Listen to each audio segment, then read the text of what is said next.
May you in mercy respond to the request of our heart in that song in the name of Jesus. Speak to us. Transform our lives. Come to us particularly. Come for each and every one of us. And do us good this day. Thank you, Father. In Jesus' name we pray. Please be seated. Yeah. I think I was about to finish chapter 1 last week. Am I right? Okay, we are on the final note. Abi? Okay. We'll just wrap up and then move to chapter 2. Finally, that's page 7. The kingdom of God must be our topmost priority.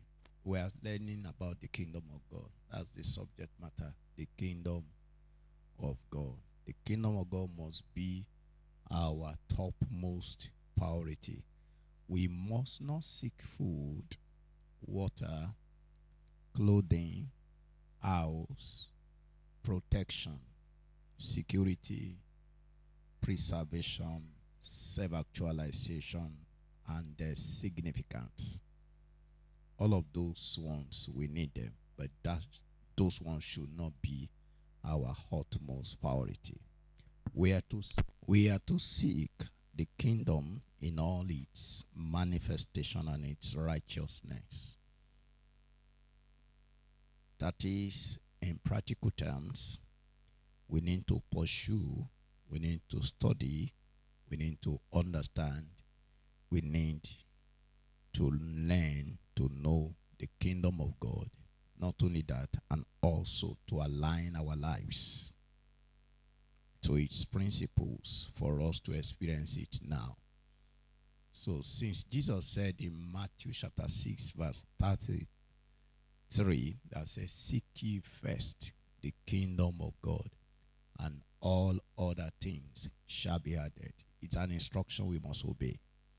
And we are to do that, to seek the kingdom and then its righteousness. Two things: seeking the kingdom and its righteousness. The righteousness is the principles of the kingdom. So we are to align our lives to that principle of the kingdom. And it will cost us something. This we must forcefully advance to lay hold on at all cost. In Matthew 11:12, it says, the kingdom of God suffereth violence, the violence take it by force. That is, we must forcefully advance to lay hold of the kingdom of God. So the righteousness of the kingdom of God implies right positioning. We ought to align with the governing authority of heaven so as to qualify for the right to receive all these things shall be added unto you. This promise includes all our physical needs, all social needs, all emotional needs, all psychological needs, all financial needs, all security needs, as well as our need for self-significance and a sense of self-worth and purpose. Please, do you learn to that point? So, and having presented a panoramic view of the kingdom of God in this chapter, it is made clear to us that God is the king and we are his offspring by creation and redemption work. God reigns supreme in heaven, and so it must be allowed to reign supreme in all his children. Are you a child of God? So God must reign supreme in your life. And we are his children and we are his kings on earth. So the heaven is brought down into our heart through receiving Christ, and thus we have royal power as our inherent power to reign and to rule on earth, not religiously or politically, but spiritually, to colonize the world through the preaching and the teaching of the gospel of the kingdom. We are the children of God. We are the kings. Jesus is the King of kings. God is also the King of the kingdom. Are you following? And we have the inherent power of the kingdom when Christ came into us. So we are to reign.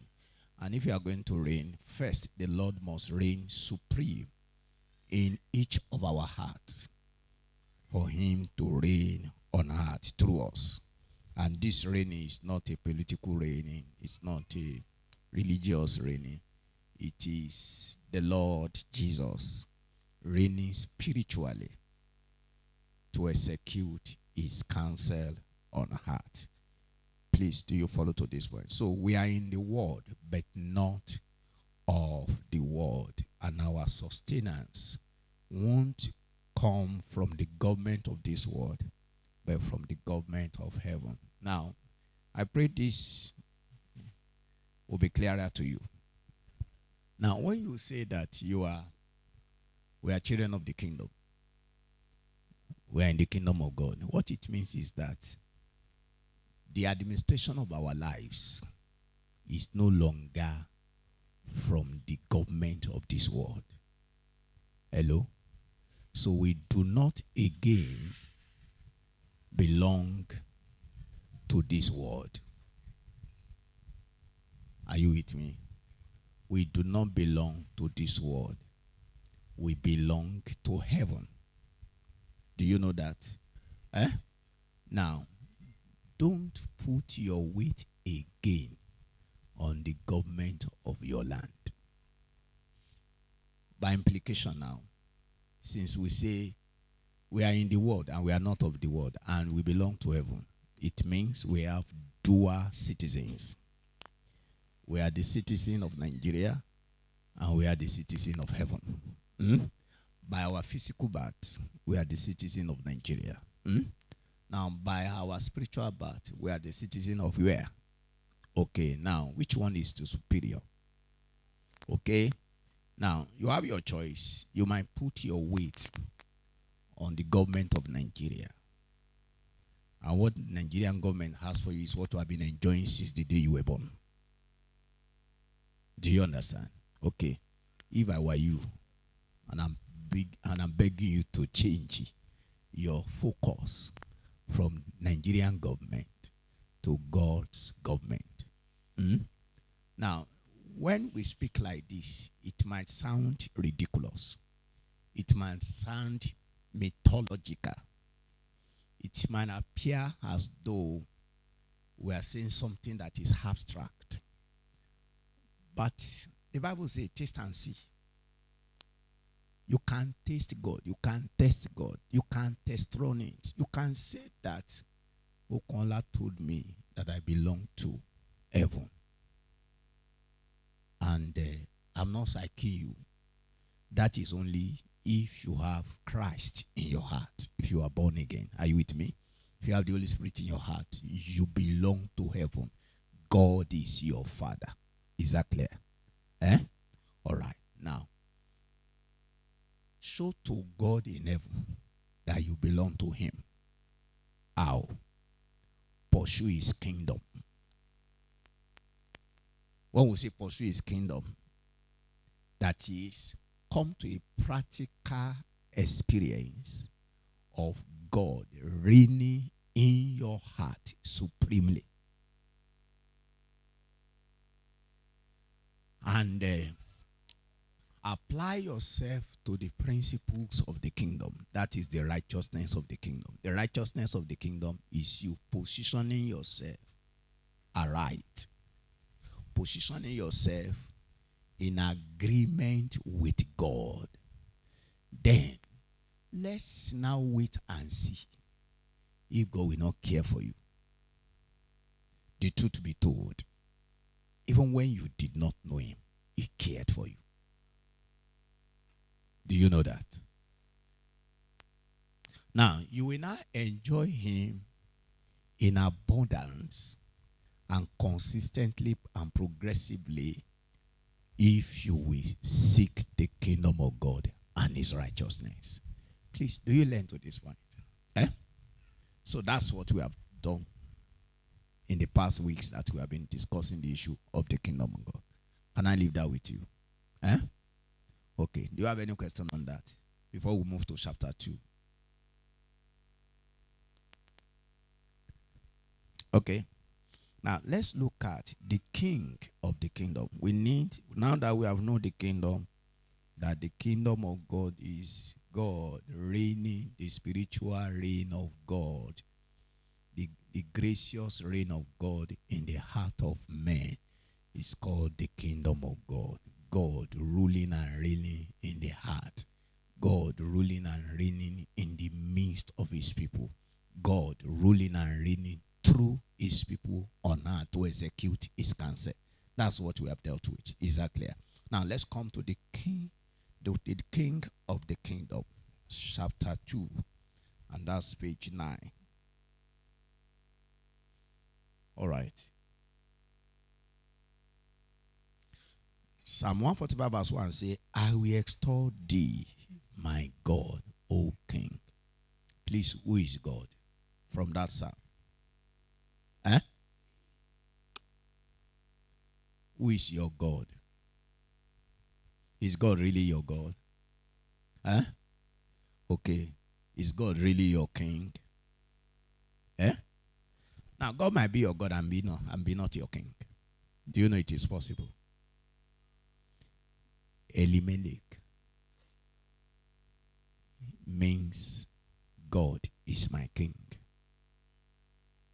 But he never allowed God to rule his life. That was how his life turned like that in the book of Ruth. Do you get it? Eh?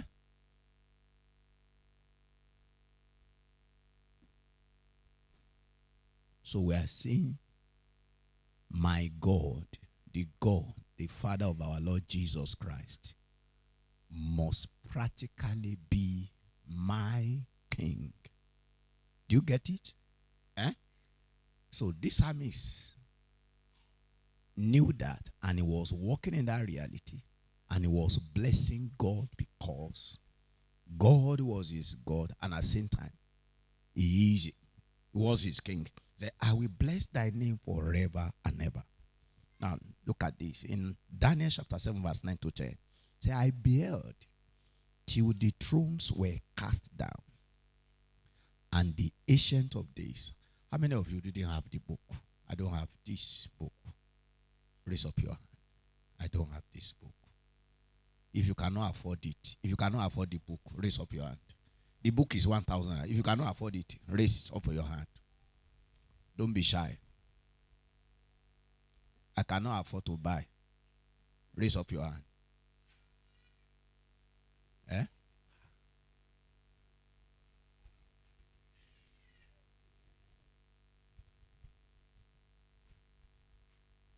If you cannot afford to buy, I want to give you. That's it. I want to dash you. Okay, because I want you to go along with me. That's it. Is that clear? Come and give Israel also. Raise up your hand very well so that they can give it to you.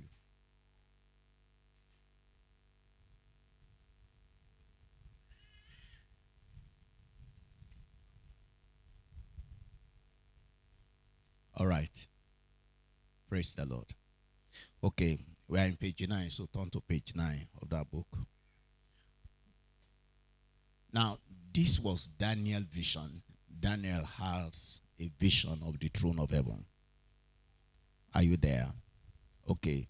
I beheld till the thrones were cast down, and the ancient of days did sit, whose garment was white as snow, and the hair of his head like the pure wool.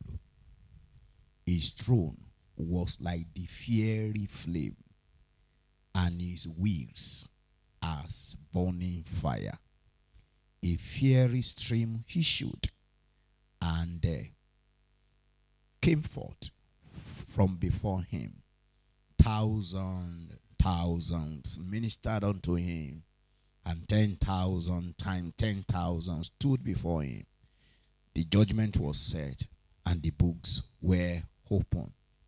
Now, I just want you to see Daniel, by divine mercy, got a revelation of the Ancient of Days. Do you know one of the names of God is the Ancient of Days? Are you with me? All right. Now, in 1 Timothy 1:17, now unto the King eternal, immortal, invisible, the only wise God, be honor and glory forever and ever. Now, David saw God as his God. God is God of everybody, even the God of those who deny his existence.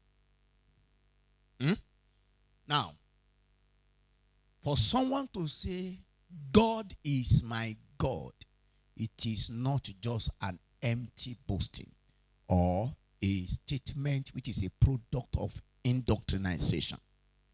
That person has come into personal relationship with God. And he said, he is my king. He's the one ruling the affairs of my life. And Daniel, by the mercy of God, saw the throne of heaven, and he saw God as eternal king, who is the Ancient of Days. He saw his throne. If he is not a king, he wouldn't have a throne. Are you with me? And he is not just ordinary king. He's a king that holy angels, myriads of holy angels, they are ministering to him. And Paul captured this revelation again and said, God is eternal king. He is immortal. You cannot see him, invisible. And he is the only wise God. And to him alone be glory, honor, forever and ever. Please, do you learn to that point? That is those scriptures. Now, this text is to show to you that the king of the kingdom of God is God. Do we understand now? Now, we want you to know him. That is what this study is all about. Do you understand? This study wants you to know God that we are talking about in chapter 1. I want to rule and I want to reign in your life. So you need to understand the person of God. We need to understand his attribute, his natural attribute, his moral attributes. These are the things you want to learn.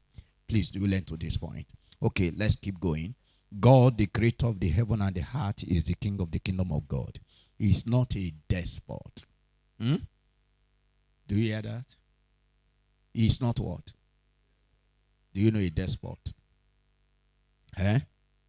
Some African rulers are despots. A despot is somebody who rules tyrannically. God is the king of the earth, but he is not a despot who rules by force.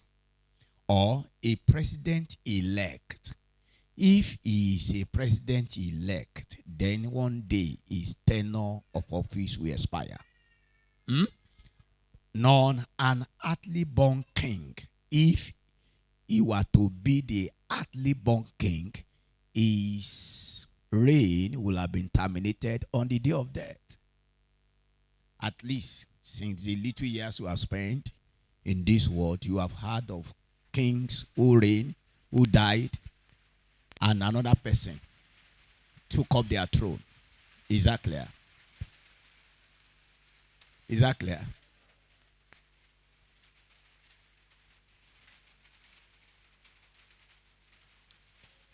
So, he is eternal king. He is the Lord God, the most high God, almighty God, and the everlasting God, who is immortal, invisible, the only wise God, who lives in glory and myriads of angels minister to him. God is spirit, yet personal and Trinitarian in nature. God is spirit. Who understand that? What is your understanding about God being spirit? God is spirit. What do you understand by that?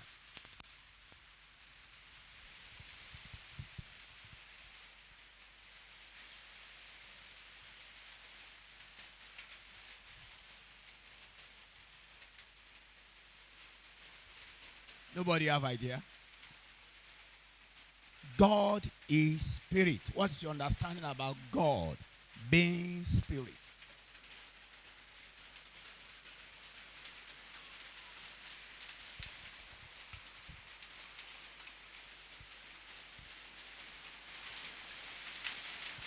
Eh?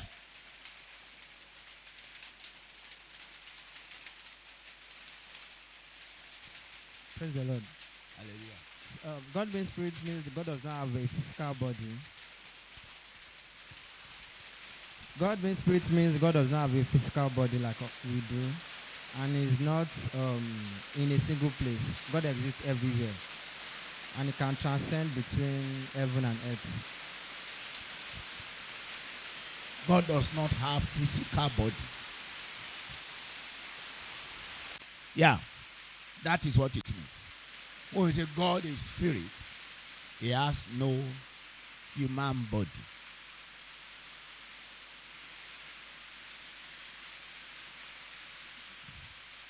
But he is personal. He is personal. When we say he is personal, do you understand what it means to say God is personal?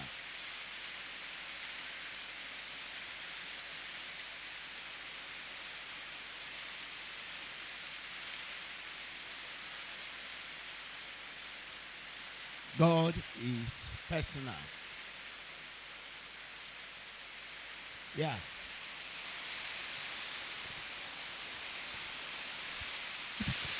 It means God does not need the legislation of man to rule in the affairs on earth and in heaven.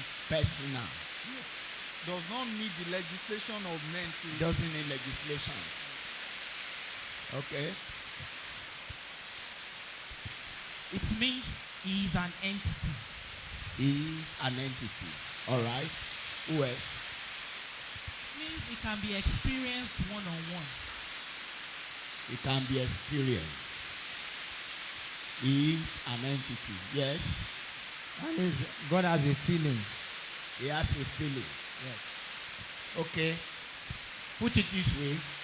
God is a person.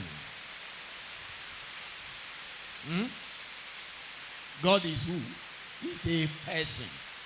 Now, what are the characteristics of a person? Eh? Raise up your hand to talk. I can't hear what you are saying unless you're speaking to the microphone.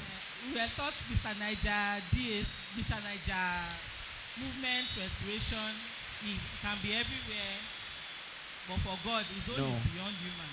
Characteristics of a person. Eh? He has emotion, just like He has person. emotion. Is it only emotion that characterizes the personality of a person? He has intelligence. He has emotion. He has will.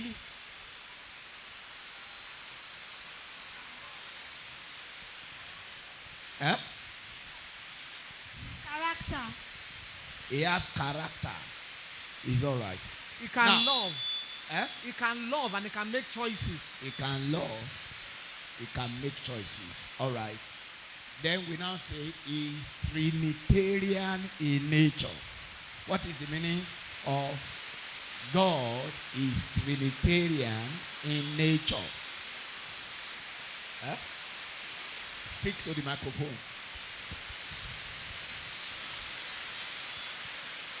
He rules in 3-dimension ways. Eh? It can be found in 3 dimensions. Is It can be found in 3 dimensions. okay in 3 dimensions. Yes, sir. Can you tell us the 3 dimensions? The God Himself, God the Father, Okay. the Son, and the Holy Spirit. Yeah, clap for him. He's Trinitarian in nature. That God is the Father, God the Father, God the Son, and God the Holy Spirit. Now let's peruse the Bible. Let's peruse the Bible. Now, Genesis 1. Please follow the reading. I will ask you a question. Genesis 1 and verses 1 to 3. Genesis 1 to 3. In the beginning, God created the heaven and the earth. And the earth was without form and void, and darkness was upon the face of the deep.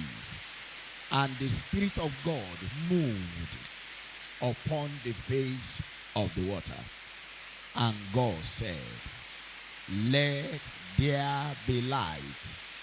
And there was light.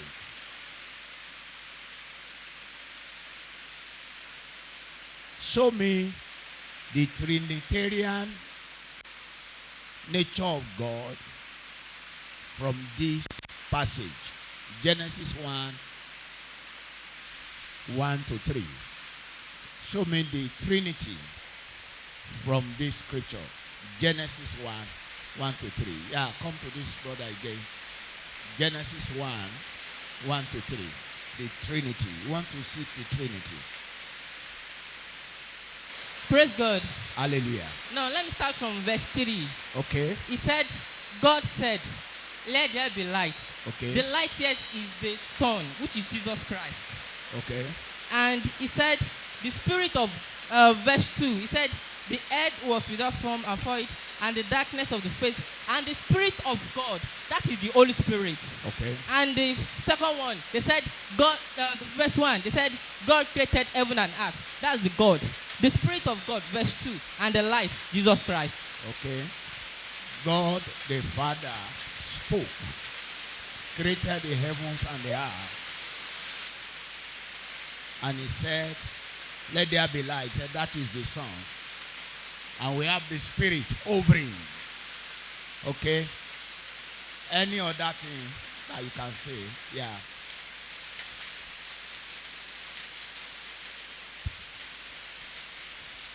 So it says from verse 1, in the beginning God created the heavens and the earth. So verse 1 refers to the Father. Verse 2, where it says the Spirit of God was hovering over the face of the water. And then when God said, let there be light. So we know that from John chapter 1 downwards, Jesus Christ is the Word through which everything was created. So it's Jesus Christ that is being connoted there. Yeah.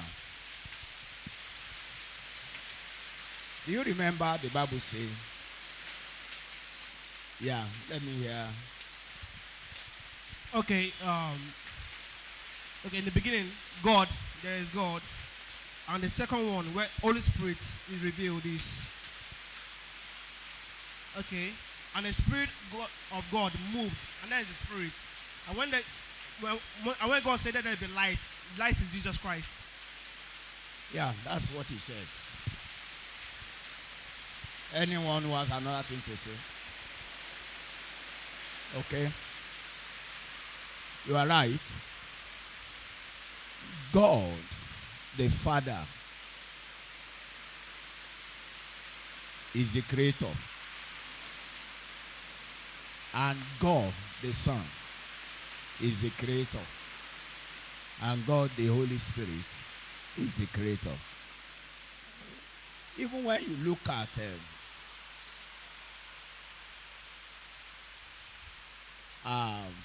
verse 2,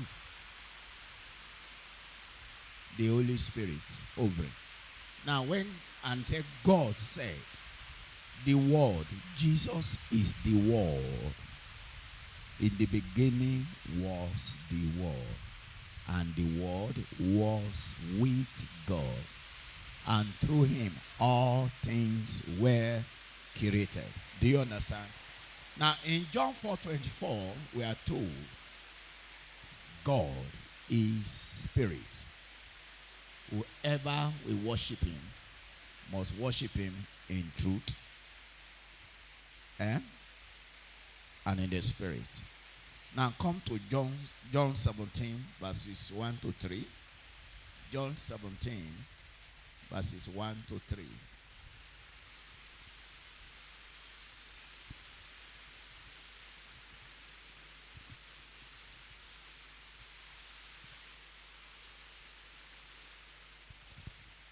These words spake Jesus, and lift up his eyes to heaven and said, Father. You see Jesus speaking, Father, the hour is come, glorify thy Son, and thy Son also, that thy Son also may glorify thee, as thou hast given power over all flesh, that he should give eternal life to as many as thou hast given him. And this is life eternal, that they might know thee, the only true God, and Jesus Christ, whom thou hast sent. God is a person. Jesus Christ is a person. The Holy Spirit is a person. God in three persons. Blessed Trinity. Come to 2 Corinthians. 2 Corinthians chapter 13 and verse number 14. 2 Corinthians 13 and number 14. The grace of the Lord Jesus Christ and the love of God and the communion of the Holy Spirit be with you all. Amen. You see God the Father there, God the Son there, and God the Holy Spirit. We are knowing the King. Now, God is not three gods. God is Trinitarian, but he is one God. I hope you are not confused. I don't have human language to explain it. But let me just come simply to you. Even as you are sitting, you are tripartite. And you are not three person. You also, you are a spirit in a soul that dwells in the body. Your real person cannot be seen. Is that clear? The you that is in you cannot be seen. But the you that is in you has intellect, has emotion, has his mind, and has his will. Do you understand? So you are a spirit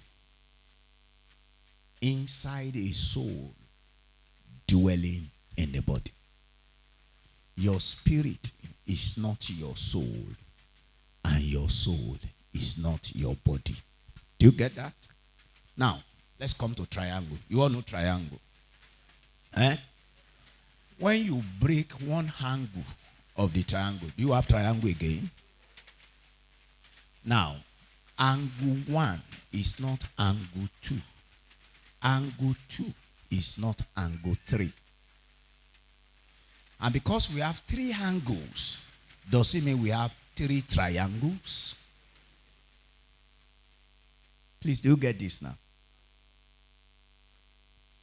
God the Father is not the God the Son. God the Son is not the God the Holy Spirit. Do you get it now? Do you get it now? All right. Let's move on. Now, God is the king and the great king above all gods, whose throne is in heaven with different palaces adorned in glory and holiness, and reigns on all the earth. Now, God is the king and is the great king. The great king above all gods. His throne is above all. Are you with me? His throne is above all, and his palaces are adorned with glory and holiness. And from there he reigns, not on part of the earth, on all the earth. Let's confirm that in the Bible. Psalm 47. Please turn your Bible to Psalm 47. Read Psalm 47 for me. Read Psalm 47. Yeah? Sing what? Okay. Sing praises.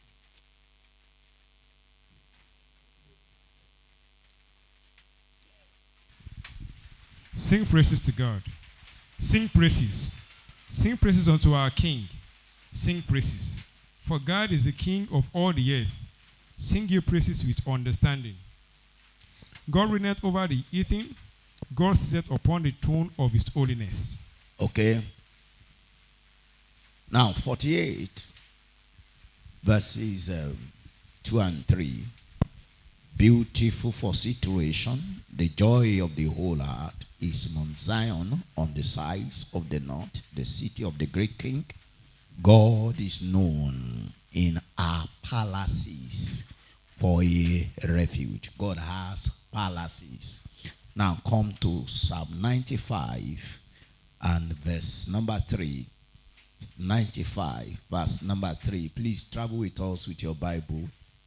Don't look here and there. Look into your Bible now. You don't need to look at the face of anybody. Look into the pages of the Bible. That is where you find Christ. Psalm 95 verse 3. For the Lord is a great God and a great king above all gods. Do you learn to that point? Psalm 149 verse 2. Psalm 149 verse 2. Let Israel rejoice in him that made him. Let the children of Zion be joyful in their king. Is that clear? And Daniel chapter 4. Daniel chapter 4 verse 37. Daniel chapter 4 verse 37.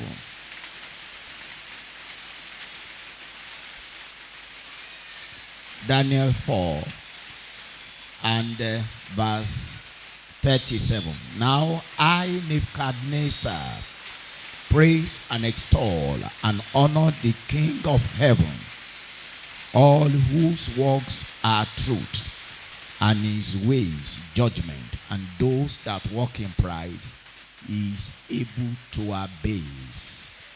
May the Lord bless this word in our heart in the name of Jesus. Now, we are looking at the King of the kingdom of God.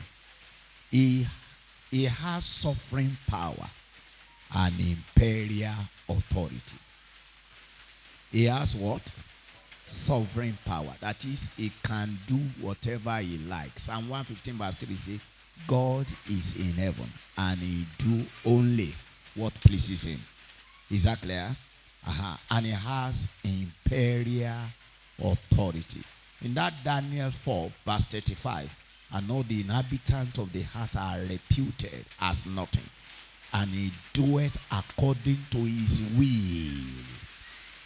He doeth according to his will in the army of heaven, and saying, and among the inhabitants of the earth, and none can stay his hand or say unto him, what doest thou? That is imperial authority. He does not need to consult anyone before he make a decision. Is that clear? That is imperial authority. Can you read Isaiah 46:10 for me and somebody to read Psalm 135, verse 36? Huh? Declaring the end from the beginning. All right? And from ancient times, the things that are not yet done, Okay. saying, my counsel shall stand. Do you hear that? My counsel shall stand. And I will do all my pleasure. And I will do all my pleasure. You see his sovereignty and you see his imperial authority. Now, by imperial authority, you cannot question him. He is unquestionable. The authority of a president can be challenged. Permit me to tell you, even the authority of the kings, especially under a political regime, can be challenged. The kings in Nigeria, they don't have imperial authority. The governor of the states where that king is reigning is superior to the king. Am I communicating to you?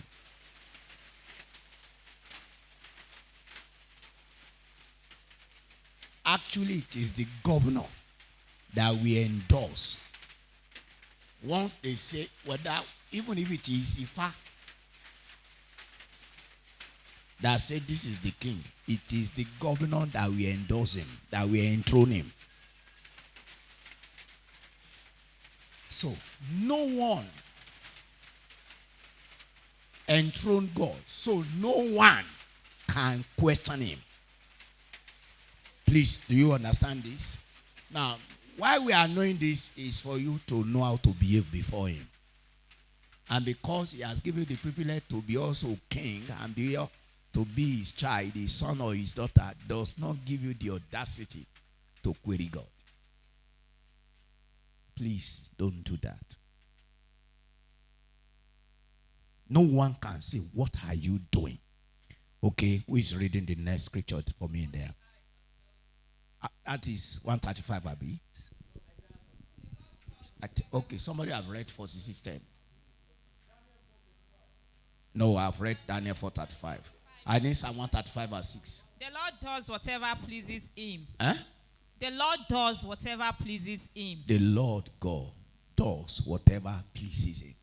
Throughout all heavens and earth. Throughout, do you hear that? Throughout all heavens and the earth.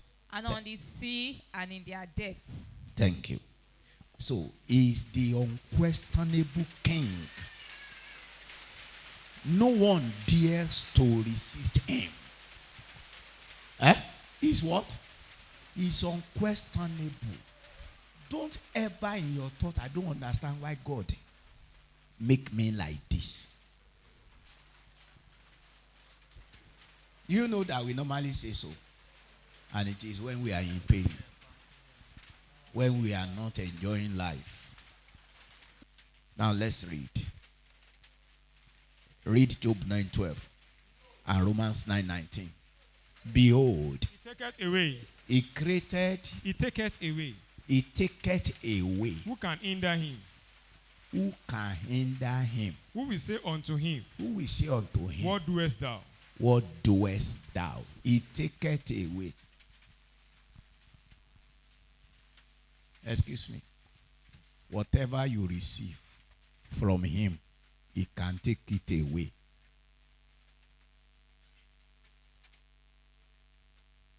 Whatever. He is the giver of all things.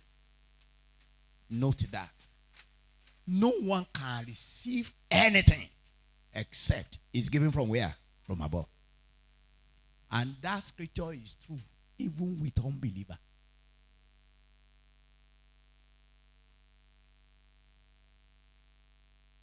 For somebody to say there is no God, even the mouth which he used to say there is no God, who gave it to him?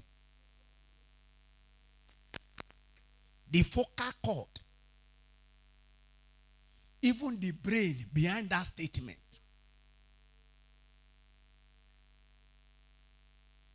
Just a mere blow.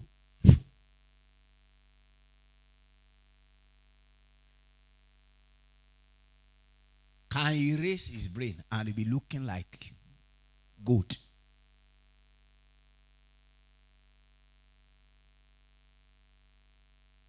Please, are you following?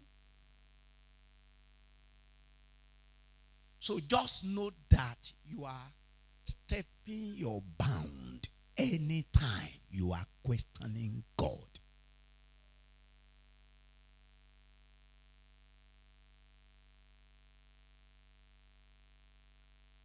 Read that Job 9. Read it for me from another version. Eh? If he snatch someone in debt. Job 9:12. Yes. Okay. If he snatch someone in debt. If he snatch someone in debt. Who can stop him? Excuse me. How many of you that your parents have died? Your daddy has died. Raise up your hand. Okay. How many of you threw tantrums after the demise of your father? You threw tantrums. That you said, God, you didn't do well. You let death kill my dad.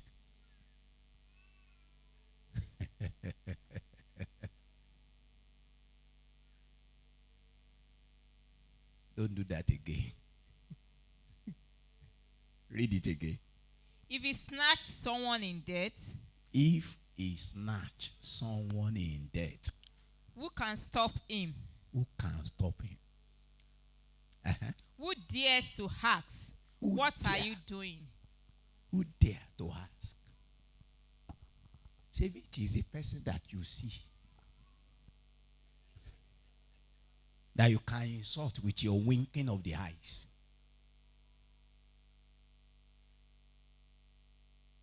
The person that will come in, even if you are saying, and daddy, you will not die. You will not, in the name of Jesus.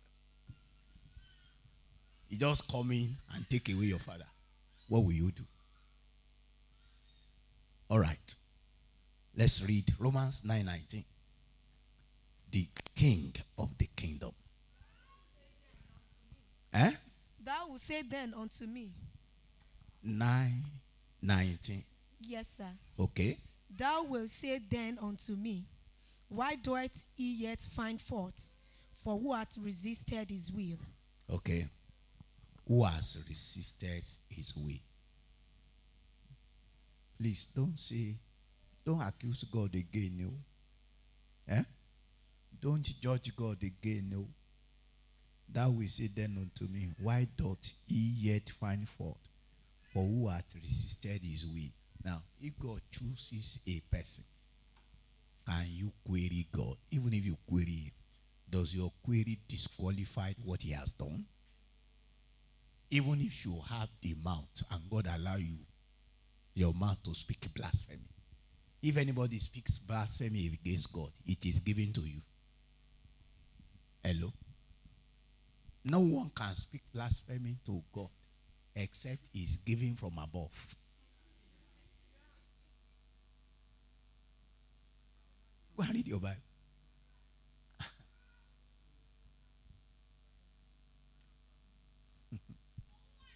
Come to Daniel. No one can speak blasphemy against God except it's given from above. Daniel chapter 7.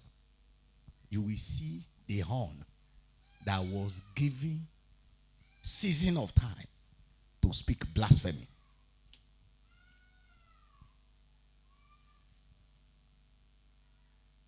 Okay? No one can trouble the saint of God except is given from above. Amen. Are you there? Okay. Now, let me take it from verse 23. Actually, going to 24, 25. All right. Okay. Thus he said, Daniel 7:23. Thus he said, the fourth beast shall be the fourth kingdom upon the earth, which shall be diverse from all kingdoms, and shall devour the whole earth, and shall tread it down, and break it in pieces. And the 10 horns out of this kingdom are 10 kings that shall arise, and another shall rise after them, and it shall be diverse from the first, and it shall subdue 3 kings. Now take note, verse 25. And it shall speak great words against the Most High, and shall wear out the saints of the Most High, and think to change times and laws, and they shall be given into his hand until a time and times and the dividing of time. Do you see that? Now, that is Antichrist. That's prophecy about Antichrist. He will be given opportunity to speak blasphemy against God for 3.5 years during the Great Tribulation. So, no one can do anything here except is given to him from above. So when somebody say, I want to haunt you, and I want to taunt you, I want to torment you, it can only happen if it's given from above. Am I communicating to you?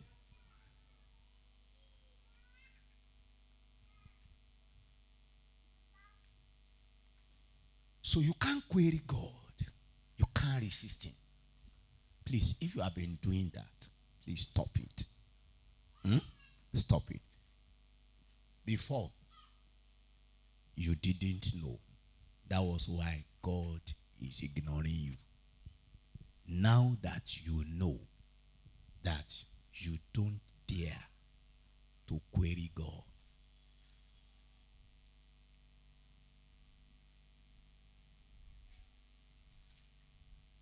Please let me ask you, how many of you have woken up one day and you went to your father and said, and you query your daddy, why did you give birth to me? What do you mean to give birth to me? How many of you have done that before? Please raise up your hand. Please be faithful. Okay, you have done, but you don't want to talk about it. You don't want me to know that you are Omanta. Only Omanta will do that. Do you understand? If you are culture, you can't do that. But when you are not culture, you can't do it. Why did you give birth to me? What do you mean? Now, what we can't do to our earthly father, some of us we do to God. And it is because you did not know that God is not just a person. He's the King, the eternal King of heaven and the earth. Please, do you learn to this point? Now, in the kingdom of God, God is not. In the kingdom of God, God is not just the King and our Creator. He's not just the King and our Creator. He is our judge. He is our defender. He is our preserver. And he is our shepherd. God is not only the judge. Are you with me? God is not only just our creator. He's not just only our king. He's our what? Our judge. Can we read Psalm 96 verse 10 and verse 13? Psalm 96 verse 10 and verse 13. Say among the hidden that the Lord reigneth. The word also shall be established, that it shall not be moved. He shall judge the people righteously. Verse 13. Before the Lord, for he cometh to judge the heart. He shall judge the world with righteousness, and the people with his truth. You have seen God as the judge. Let's see him as a defender. Psalm 18, verse 35. Psalm 18, verse 35. Psalm 18, verse 35. Psalm 18, verse 35.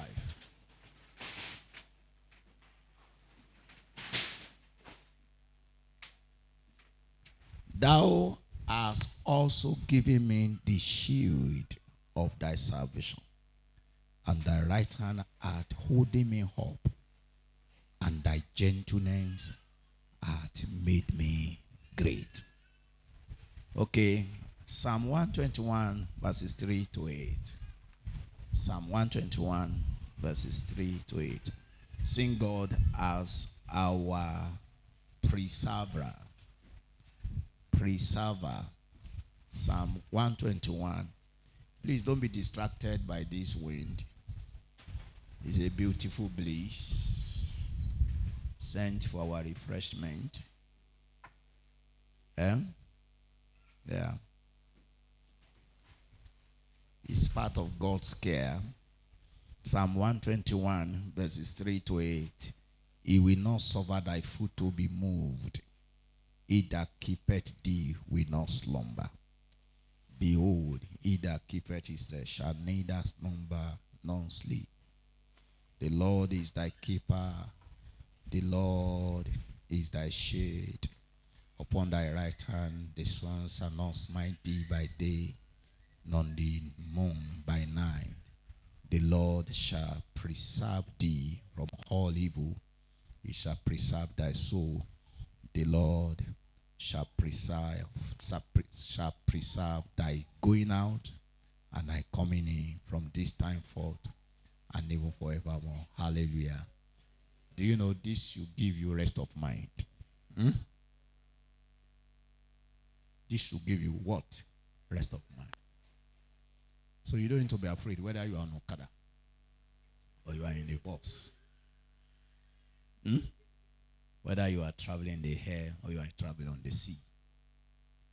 God, the King of the kingdom, is the preserver of your life.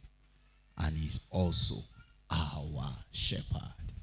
May the Lord bless this message in your heart in the name of Jesus. So next week, we'll be looking at knowing God is possible. You can know God. And we know his attributes. And we will close that. I don't know if you have learned something today. Have you really learned anything? Okay, let me ask you, what have you learned today? Just raise up your hand if you have learned anything. If you have learned anything, okay. Now, when I want to ask question, when I ask general question, you all answer. When I ask specific questions. Okay, let me listen to those two. Yeah. Question God. Thank you. Learn never to question God. Okay? That's what you also learn. Yeah. I have also learned that God is king over my life. God is the king over your life. Okay? I've learned that everything that we see on it that we receive, even blasphemy, that everything is from above. It's not from above. It's not from above. Blasphemy doesn't come from above. Evil doesn't come from above. But God granted the person. It's permitted. Do you understand? That's why it's good to ask questions. Yeah. What do you also learn? I learned to not live by the world system. That is by my citizenship in Nigeria when we were talking about sustenance by the kingdom of God. That you should put your trust in God, that your sustenance come from heaven. All right. Yeah. Sir, this is personal. I learned that God is the judge. God is a judge. Okay. Question. Okay, let me hear you. Hallelujah. Talk. I can hear you. Sorrow. God is spirit. Yeah. Yeah.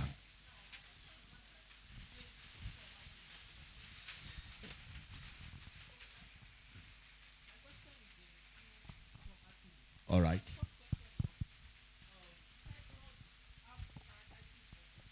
Yeah.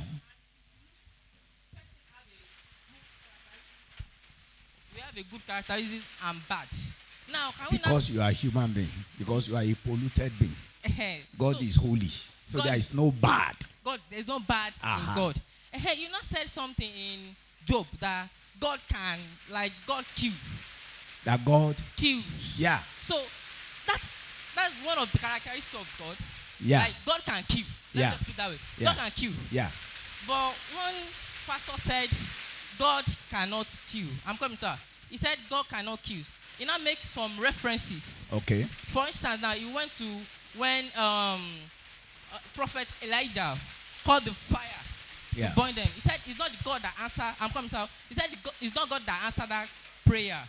So that's number one. Okay. Number two, he said the Ananias and Sapphira stuff. So he said it's not God that God cannot kill. Now, leave that pastor out of it. Okay. What is your thinking? Maybe you have read that Bible, Abi. Yes. So what do you think about this? My own thinking is that since we said God is love. Yeah. And God is love, and He has put and He loves us. Yeah. So my own perspective is that since we said God is love, so definitely that means the bad, and you also said bad things does not come from God. Okay. You said so. If you not said God killing is a bad thing. Okay. So that means it has contradicted itself. All right. Since we said God cannot kill, okay, killing is a bad thing. So that means it's not in the same in the same all line. Right. So right. that's number one, sir. Okay. So question two. Sorry. So we are still in the characteristics of God, sir. Yeah. So we said God, the first in chapter 3. You said is God the verse 3 that the light that the first one is God and Son and all of them. But in Greek, the same the light is called none.